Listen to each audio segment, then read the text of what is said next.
AL West standings brought to you by Hankook look like this. The Texas Rangers, in all likelihood, will go into the All-Star game as the first-place team, but the Astros are right there, as are the Angels. Couple games above 500. The Mariners been a disappointment. They're hanging around there at 500. And, of course, the A's pulling up the cellar. But let's talk further about this division because, you know, coming into the year, Tom, kind of felt like a sexy pick. Look at Texas, the moves that they've made. Can they still be a first-place team when it's all said and done? Yeah, I think so. And I definitely respect the Astros and what they do. It's amazing that they played so well without the big guy, Yordan Alvarez.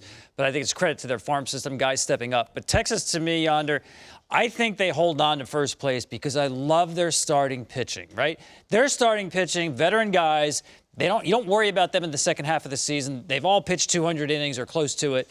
And they're going to give that team a chance to win every single night. And with that offense, it usually works out. Yeah, look, you also have to give a lot of credit to Dane Dunning, who's filling in for a guy who was primarily their main go-to weapon, right? But when I look at that lineup, I see a team that their OPS is above everybody else in the American League, right?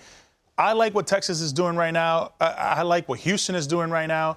I like what the Mariners, where they're kind of going. The biggest surprise and the team that scares me the most right now are the Angels. So speaking of those Angels, Ohtani's on pace for 58 home runs, and he could strike out 230 guys. Like, it's mind-boggling what he's doing right now.